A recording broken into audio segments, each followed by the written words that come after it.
Hello everyone and welcome to my channel. This is the 67th part of What If Deku Had a Robot Wolf. I hope you enjoy. Link to the original story and author in the description. Chapter 67, Camp. The next day, the 80 students of both UA and CI woke up to the sound of fighting. Thankfully the fighting started at 9 a.m., and they had all slept like logs, so it took a while for the sound of battle to wake the 82 students up. "Stop smashing up my forest!" Pixie Bob screamed as she stormed out of the building. "My family spent a good fucking century making this place. Stop smashing all their hard work up." Izumi groaned. "What's that noise?" she asked, too tired to care that her face was being smothered by Achiko and Mei. "I think someone pissed off Pixie Bob," Achiko replied with a groan. "Oh," Izumi said before she went back to using Achiko's bust as a pillow. "Let her suffer." "What's going on out here?" Kana asked as she and Inko walked out, both having a bad case of bed hair. "Daidoji and Suzun are fighting each other," Mandalay replied with a sigh. "I told you it was a bad idea to have those two here at the same time," Yamako groaned as she walked out, wearing her pajamas and holding a body pillow of the pro hero Gurren. Yes, she owned a dakimakura of her boyfriend/fiancé. How else was she supposed to cuddle him when he was not around? Anyway, about an hour later, after Daidoji and Suzun had stopped fighting each other and Pixie Bob had repaired the damage. Suzun won, by the way. The 82 students were gathered in a large clearing. Their 4 homeroom teachers stood before them. They would have started much earlier, but after yesterday's mess, they decided to allow the students to have it a bit easier today. Tomorrow it'll be back to the standard plan. Now, the CI students already know about this, but, for those who don't, the purpose of this camp is to help train your quirks, Shota said before he threw Katsuki a ball. Katsuki. Same thing as the quirk appreciation test we did on the first day of school. Use your quirk to throw the ball as far as possible. Katsuki smirked as he walked forward a few steps, and threw the ball, generating a large explosion to send it flying. Izumi shivered as she stepped behind Achiko, seeking protection. The sound of Katsuki's explosions caused phantom pain to flare up all over her. Remnants of the countless times Katsuki had blasted her with his quirk. Achiko, sensing her girlfriend's distress, took hold of her hand and gave it a gentle, comforting squeeze. Shota waited a few moments for the ball to land before he showed the distance on his tablet. The ball flew over 700 meters. Which looked impressive, but the 1B students didn't look that impressed. In fact, they looked confused. "Hold on a second, that's only 4 meters further than last time," Katsuki said, sounding shocked. "Exactly," Shota said. "Like our bodies, quirks need to be trained as well to get stronger. For most of your time at school, you've been focusing on improving your bodies. Here, you'll be improving your quirks. The next 2 weeks will be spent working to improve your quirks," Kana added. "Don't worry, it won't all be quirk training. There will be fun activities to space the training out. All work and no play isn't good for the body. No excluding those who failed the exams," Shota muttered quietly. "After yesterday's clusterfuck, the remedy classes will only anger them more," Suzun muttered back. "Training sessions will last half an hour, with 20-minute rest breaks in between sessions," Kana continued. "Lunch break will last 40 minutes. And, our 2 schools will be training separately." "Well, that's good to hear," Achiko said with a relieved sigh. Whilst she was okay with roles in Psycho, she was keeping an eye on the rest of the CI girls, especially since one of them tried to grope her girlfriend. "And, to help keep an eye on all of you, we have our hosts," Kana continued. "Rock on with these sparkling gazes. We've come to lend a paw and help. Coming out of nowhere. Stingingly cute and cat-like. Wild pussycats. Full squad." Had yesterday not happened, Izumi probably would have been excited at seeing the full wild pussycat group, but, after nearly being thrown off of a cliff yesterday by one of their number, she wasn't all that impressed. A little warning ahead of time would have been nice. "We'll be assisting in your training, as well as running the activities you lot will be doing over the next 2 weeks, Mandalay explained. "We've run camps like this before, so we know just how much to push you to help you improve. We will be pushing you to your limits, but not too far.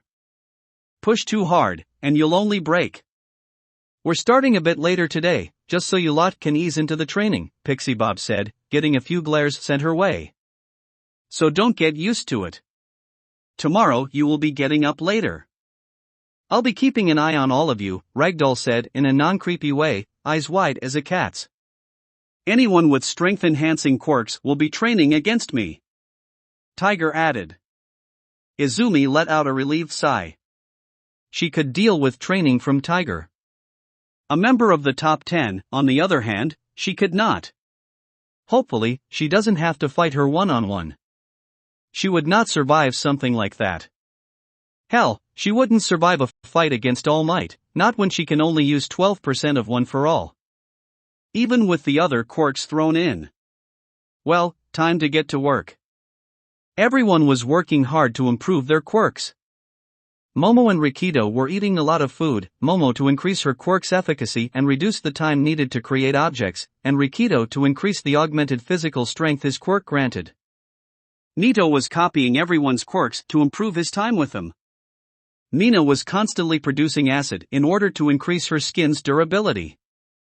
Sue was working out to improve all the muscles in her body, including her tongue, by rock climbing on the side of a cliff whilst her elongated tongue remained in place at the top of the mountain.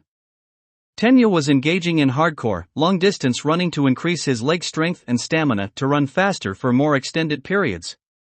Denki was running his currents of electricity through a high-capacity battery so he could handle larger amounts of electricity. Ijiro, whilst in his hardened form, was punching Tetsu from 1B, whilst the other student was doing the same as well. Koji was engaged in vocal exercises to increase the range of his Ani voice, which wasn't easy when you had an explosive blonde shouting fuck every time he let off an explosion. Speaking of blondes, Nito was running around and using everyone's quirks to improve the amount of time he could use them for as well as the number of quirks he could copy. Kyoko was honing her headphone jacks by repeatedly piercing them into a stone cliff. Hanta was continuously producing tape from his arms in order to increase his capacity and improve his tape's textile strength and shooting speed. Fumikage was sitting in a dark cave to increase his control over Dark Shadow. Toru was working on improving her stealth prowess by remaining undetected from 1B student Nizo Shoji. Minoru was continuously pulling off the balls on his head to increase their adhesiveness, strengthen his scalp, and reduce the risk of bleeding from his head. Yui was enlarging and shrinking objects to improve the speed at which they changed size and how big and small she could make objects become. Inesa was making larger and larger tornadoes to improve how much air he could control. Mei was using her quirk to zoom in as far as possible to improve how far she could see.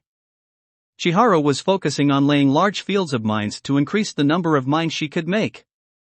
Achiko was using her quirk to lift supermassive boulders to improve her weight limit, whilst also secretly working on her non-quirk abilities. And Izumi was working on controlling Black Whip. Once she had mastered that, she could move on to the other aspects of One for All. It wasn't just the 1S students. All of 1BS students were working hard to improve their quirks as well. As were the CI girls, but they were working in a different area. Well, all save for one of them, the Hungarian girl was by Momo, stuffing the dolls the heiress was making down her cleavage. Because of course, there was someone out there with Victoria's Secret compartment as a quirk. Whilst the students worked hard on improving their quirks, Kano watched on, keeping an eye on her students, Izumi especially. The girl's quirk confused her. A late bloomer with an energy stockpiling quirk that came in during the entrance exam. Simple enough. Some quirks are like that, difficult to tell that you have them. She was a late bloomer as well, but that was because it took her rifle a while to properly form. And, whilst she can understand the same thing happening to Izumi, there were some things that didn't make sense. The other abilities her quirk can do are odd. Her gearshift and danger sense techniques were understandable, she's stockpiling energy after all, who knows what she can do with that energy. Although gearshift was pushing that. Smokescreen and Black Whip on the other hand, made no goddamn sense in the context of the quirk. She's seen her fair share of bullshit quirks before, and Izumi's energy stockpile was up there among the most bullshit ones. Tendrils and smoke, where the fuck did those things come from? How can she use her stockpile energy to make those things? It just didn't make sense. It was almost like they were completely different quirks. You know, I am so glad we agreed to throw out the new training plan All Might sent us. Yesterday was just a disaster, Yamako said as she walked up beside Kana, knowing her out of her musing. Agreed. I don't think it's a good idea to have Daidoji try to train Izumi, Kana said with a nod. Even with the weights we used during the exam, she wouldn't be able to learn much. Apart from how to get punched in the face over and over again. Shouldn't you be keeping an eye on your girls? I am, Yamako replied. Since one of them is over here stuffing her chest full of dolls. Suzun's keeping an eye on everyone else. Is that a good idea? Kana asked. She's almost as bad as Gran. Again, who is this Gran? Yamako asked. All Suzun would say was that he was her homeroom teacher during her first year, nothing else. Trust me, you don't want to know, Kana replied before focusing back on the students. God, I wish he was here. He's one of the few people who can put the fear of God into All Might. He may be the number one hero, but after that nonsense with that training plan of his, he needs a good scare. God, that stunt in the forest must have killed some of her trust in me. Oh, why's that? Yamako asked. She has trust issues with teachers, Kana replied. The teachers at one of her previous schools failed her, badly. She didn't show it, but I could tell she was watchful of me during the first few weeks. I don't think she even knew she was judging me. But she was. And yesterday's little stunt didn't help things. Damn it, All Might, why did you have to insist on us using your training plan? I'd have to agree with you on that one, Yamako said with a sigh. We had this all planned out, up until All Might sent that revised training plan. We only had a few days to plan this and not a lot of time to get everything ready. I'm sorry about this, but I only knew that we would be doing a joint summer camp once we came back from the trip to I Island. Which got attacked by villains, by the way, Kana said. Members of my class have been involved in 4 separate villain encounters, 3 of which resulted in combat. I'd rather my students not get involved in another villain attack like that. Not until they graduate anyway. I agree to that as well, Yamako said. All those villain attacks are bringing back memories of the Avalon War. Students made to fight a war they were not supposed to, just because the HPSC didn't want to rely on the JSDF to fight a literal war. I'm glad they had their power reduced so they can't do something similar. We're heroes, not soldiers. The war brought a lot of changes to society, Kana said. Some good, some bad. I just hope these kids don't end up in another war. One war is enough for one lifetime. Let's hope that there isn't another one. These kids aren't ready for it. Yamako nodded.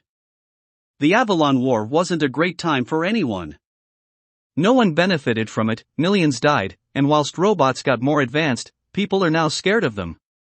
And heroes are in high demand. They are still recuperating their losses from the war after all. Even after 11 years, they were still nowhere near to reaching Japan's pre-war number of heroes.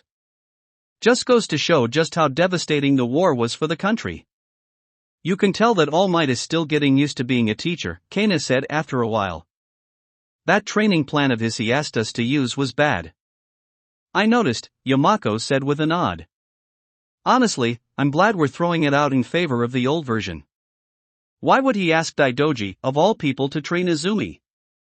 How is that training? I'm just shocked he isn't here to do it himself. It's his plan, why doesn't he do it? Kana looked around before moving closer to Yamako. Tell no one, not even your fiancé. All Might's time is running out. 6 years ago he fought a villain that almost killed him. You'll never have heard of the battle, since it was heavily covered up. He killed the villain but was badly injured. The injury severely reduced how much time he can use his quirk. He can only be All Might for about an hour and a half per day. The rest of the time, he's almost skeletal-like. He can barely make it through a single lesson. Yamako looked shocked. He's running out of time? Damn, that means burning won the pot. The pot? Kana asked, looking confused. Oh, right. There's a betting pot amongst the top 10, minus All Might, on why he's taken up a teaching position, Yamako replied. Burnin bet that it's because he's planning to retire. Looks like she's going to win the pot. That's not all that she's going to win, Kana thought with a smirk, knowing full well that All Might and his secretary Toshinori are one and the same. Man, she's in for one hell of a surprise when he retires. Well, looks like she's lucky, Kana said. Anyway, the villain he fought was powerful, too powerful. With one punch he was able to destroy All Might's stomach and one of his lungs. It took him months to recover from the fight. And even then, he's never fully recovered. Sounds like you know a lot about that fight, Yamako remarked. I was there, I watched him fight that monster, Kana replied with a frown. All Might brought me as backup to kill the man, just in case he or the other heroes he brought in to help failed to do so. He wanted that villain dead and had good reason to. That villain may have looked human, but there was nothing human about him. His quirk allowed him to take and use the quirks of others, and he had thousands of them. According to All Might, the villain had been around since the dawn of quirks and once ruled the entire country. That thing was powerful, terrifying. It felt like he could rip my soul out if he so much as grabbed me. You mean your quirk, right? Yamako asked, an almost horrified look on her face. That too, Kana said with a nod. He was powerful. I was well away from the fight, but just seeing him terrified me. He had this aura about him. One so terrifying that, if it weren't for the training the HPSC put me through, I would have turned and run the moment he appeared. All Might survived, but was left heavily weakened. And his time is rapidly running out. I know we need to prepare these kids for his retirement. But if we carried on with that altered training plan of his, we would have run these kids ragged in 3 days. So, that's why his plan focused heavily on quirk improvement, Yamako said with a sigh. He's running out of time.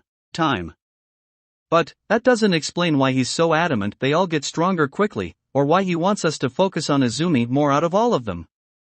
Is the villain he fought 6 years ago still alive or something? She asked, really hoping that she was wrong. A villain that old and that powerful, who could go toe-to-toe with All Might and almost win was something she doubted few people could fight. Kana shook her head. No, that thing is very much dead. All Might crushed his skull into paste. We then cremated the body and scattered the ashes across the entire globe, even sent some of them to the fucking moon. He could not have survived, nor can he be revived, not with his ashes all over the system. Yet, ever since the Eye Expo, All Might's been acting strangely. I don't know what's gotten him all worked up, but he's adamant that the students improve quickly, she said. Whatever the case is, I'm going to have words with him once he gets back because that training plan of his is utterly ridiculous. I know he said they'll have to go plus ultra whilst they're here, but we can't plus ultra everything. Work too hard too quickly and you'll break. Well, I wish you luck, Yamako said, still shuddering from the news of this villain who crippled All Might. Hopefully you get some answers out of him. Because that plan of his was just ridiculous, she said before she looked over towards the sole CI student. Aoki looks to be doing well. I'll head back to check on the rest of my students. I'll talk to you later, she said before she walked off. She had a few things she needed to think about. Kana nodded before she focused back on the students, Izumi in particular. Why is Toshinori so adamant that Izumi gets stronger? I know they all need to get stronger, that's a given, but why is he so focused on her? She thought. It's been something that's been bugging her since the entrance exam when All Might asked her to keep an eye on Izumi. Why is he so insistent that she gets stronger out of all of them? That's why he asked Daidoji to be here, to train her and make her stronger. But she won't be able to do that. She's a fighter, not a teacher, she doesn't hold back. Toshinori, just who is Izumi, and what the hell are you doing to that poor girl? Later that day, during the lunch break. Izumi sighed as she sat down. Black Whip was taking longer than she thought to get control over it nailed down. She knows it works on emotions, it was getting the right emotion down that was difficult. She wasn't sitting down with Achiko, as apparently, to help train her psychic abilities, she needed to meditate as well. So that's what she was doing, meditating. She didn't want to interrupt her, so she let her be. Opting instead to talk to Himiko, who looked troubled. "Hey Himiko," Izumi said as she sat down next to her. "You doing okay?" "Yep, I'm fine. Just practicing some of my knife work," Himiko said, twirling a stick around her fingers like it was a knife. Her knives were all confiscated. Sue hopped on over to them. "You sure about that?" she asked. "Positive," Himiko said with a smile. "Why would you think otherwise?" "Well, I noticed that you weren't using your quirk," Sue said. I half expected to see you biting people and turning into them. But you haven't, ribbit." Izumi raised an eyebrow. Now that she thought about it, Himiko hasn't been using her quirk since the internships, mostly focusing on using her swords. In fact, she hasn't been seen drinking as much blood as she used to. Himiko chuckled nervously. "Of course I was using my quirk. You just didn't see me. Himiko, I was keeping an eye on everyone." "Not once did you drink someone else's blood and use your quirk," Durandal said. "Himiko. We're here to train our quirks," Izumi said, a worried look on her face. "You can't neglect it like this. You have to train it. I don't want to." Himiko suddenly shouted, causing Izumi and Sue to back off a bit. Realizing what she did, she collapsed onto the floor and started to cry. "I'm sorry. It's just, I'm scared of using it." "Why you're scared of your quirk?" Izumi said. "Not this again," Durandal said with a sigh. "Didn't you say you were over that?" "I did," Himiko replied. "But, after my change, during the internship, things happened to me and my quirk. My eyes and hair weren't the only things that changed. Izumi, I used your quirk. I can use other people's quirks now." "When you used my quirk?" Izumi muttered. She already knew that Himiko had somehow used one for all to kill that Nomu, who was once a human, like her. She had suspected Himiko knew that she had used it, and now she had confirmation. Would have been nice if she confirmed this after the incident. "That's great, you can mimic people's quirks now, ribbit," Sue said. "I don't see why you would find a problem with that." "That's not the problem," Himiko said. "Using your quirk, Izumi, freaked me out. Not just because it was yours, but because I saw something when I used it." "What do you mean, you saw something?" Sue asked. "It was only for a second when I punched that Nomu," Himiko said with a shudder. "I saw a room, like the inside of a vault, or something, with 8 large chairs arranged in a semicircle. Each one had someone sitting on it. There was also this black humanoid shape, standing before them. That's as much as I can remember." Izumi gulped. "Did Himiko see the vestiges of One for All?" "Oh, so that's what that anomaly was," Daigoro said. "Don't worry. It shouldn't happen again. Probably. Now that I think about it, they all look to be holding Uno cards?" Himiko continued before shaking her head. "Whatever it was I saw, it freaked me out." Izumi's sweat dropped. Were the vestiges playing Uno inside of her head? "Hey! We've got to entertain ourselves somehow." "Himiko," Sue said, looking at her with a blank stare. "I love you, but you can't hide this shit. You hurt more than yourself when you hide stuff like this, ribbit." "I was worried about you, Himiko. That's what I keep telling people," Durandal said. "Seriously, I am this close to forcing everyone to watch a presentation on the importance of telling people your problems. Because bottling these things up is not healthy. We have Hound Dog for a reason. Talk to him, for crying out loud." I know," Himiko said with a frown. "I wanted to tell you about this, but there's more. After the change, I started hearing things, voices. They get clearer after I drink blood. At first, I didn't know what I was hearing until I remembered Eri could read people's minds. Then I realized, that I was like her. I think I'm a telepath. Izumi gulped. Another telepath, and this time it's Himiko. This was starting to get ridiculous. 3 telepaths, 2 of whose abilities aren't tied to their quirks and a third whose ability might also not be tied to it. Just how common were these guys? Who's next? Mandalay turning out to be one of them as well. So, you can read our minds? Sue asked, a surprised look on her normally blank face. Himiko nodded. I believe so, but it's very, very weak. Like barely audible whispers. But they get clearer when I drink blood. I've never tried to use telekinesis. I don't think I can move things with my mind. I don't feel like I can.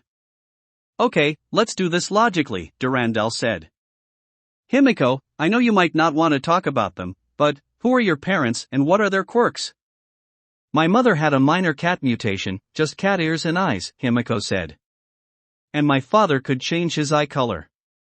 Neither of them had telepathic abilities. If anything, they hated telepaths, or anything they didn't consider normal. Like normal means anything in this day and age. Izumi blinked. So, no blood drinking quirk? Himiko shook her head. No. My quirk is probably a heavily mutated version of theirs. But neither of them ever displayed powers like Eri's non-quirk abilities. Izumi frowned. She was going to need to talk to Rolls about this, because who was she kidding? Rolls definitely had powers like Achiko. Because a telepath whose telepathy gets stronger by drinking blood was very new to her. Rolls might be the only person out there who can explain this nonsense. Goddamn alien psychic bullshit. If it was a quirk, then she would understand and may be able to help, but these non-quirk psychic powers were weird, even for quirks. Life was so much simpler before she knew about the existence of aliens. Wait, you said you were drinking less blood than before, Sue said, waiting for Himiko to nod. Himiko, you can't do that, rib bit. You said that you could go crazy if you starved yourself of blood. I know that, but these new abilities of mine, they scare me, Himiko cried. I was perfectly fine with how my quirk previously worked, but these additions, the telepathy, the ability to use other people's quirks. Izumi frowned. Why didn't Himiko tell anyone about this? This was important information she should have told someone. As Durandal said, you can't bottle this stuff up. But she needed help, and Izumi wouldn't be a hero if she didn't help someone in need. With a warm smile, she held out an arm in front of Himiko. Himiko, I know you're worried, but you can't do this to yourself. Please. It'll be alright, nothing bad will happen to you if you use my quirk. Himiko looked up at her. But what if I see that place again? I don't even know what that was? We won't know if you don't try, Izumi replied. Please Himiko, Sue added with a pleading look in her eyes. I don't want to see you hurt yourself. Himiko frowned before she looked at the arm that was being presented to her. She remembered how juicy Izumi's blood was, especially since it was given to her freely. Freely given blood tasted so much better. Especially Izumi's blood. She slowly leaned forward and bit into Izumi's arm, purring, and she drank her friend's blood. Accidentally activating her quirk and turning into Izumi. There we go, Izumi said with a smile. I knew you could do it. Himiko quickly realized she had accidentally transformed into Izumi and shot back away from the other girl's arm. She then looked down and examined herself, poking her breast. You know, I keep forgetting you're busier than me. Izumi blushed. Just, please focus on using my quirk, okay? Himiko nodded. Okay, she said before she closed her eyes and focused on the memories of watching Izumi use her quirk, watching the green lightning cover her body, noting how she said she had to use a small percentage of her power, otherwise she risked breaking herself. Her eyes shot wide open when she felt a tingling sensation all over her body. Looking down, she saw green lightning arching all over her body. And she didn't see any strange images of people playing Uno. Wow, So you really can use other people's quirks, Sue said. Looks like it, Himiko said before she noticed Izumi had a notebook out and was muttering something about her quirk. She pouted, slightly annoyed that Izumi had instantly gone into quirk analysis mode. She hadn't even started on the telepathy yet. But that was part of her charm. She then turned to Tsu and gave her a Cheshire cat grin. The frog girl smirked back and held up a disposable camera, because she wanted to take photos of the camp but wasn't allowed to bring her phone. Himiko then turned back to Izumi, leaned in close and, while still looking like Izumi, kissed the girl on the cheek. Tsu made sure to take a photo of it. Izumi instantly stopped muttering as her face went bright red, her notebook slipping out of her hands. Himiko giggled as she let go of her transformation, really hoping that Achiko would not be angry at her for kissing her girlfriend. Fortunately for her, Achiko did approve of the kiss. But, next time would require permission. Still, she was shocked that Himiko was a telepath like her. She couldn't even sense her telepathic abilities, unlike Eri, who, even with her limited understanding of her powers, could be detected.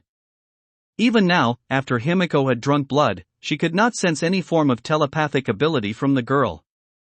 She'll have to tell Rolls about this, maybe even bring Himiko into the know as well. Because like herself, Himiko needed to know how to control her new abilities as well. Notes. That will be it for this part. I hope everyone enjoyed. If you did, please leave a like and comment if you want part 68. If you want to hear more from me, subscribe. I hope to see you all in the next one.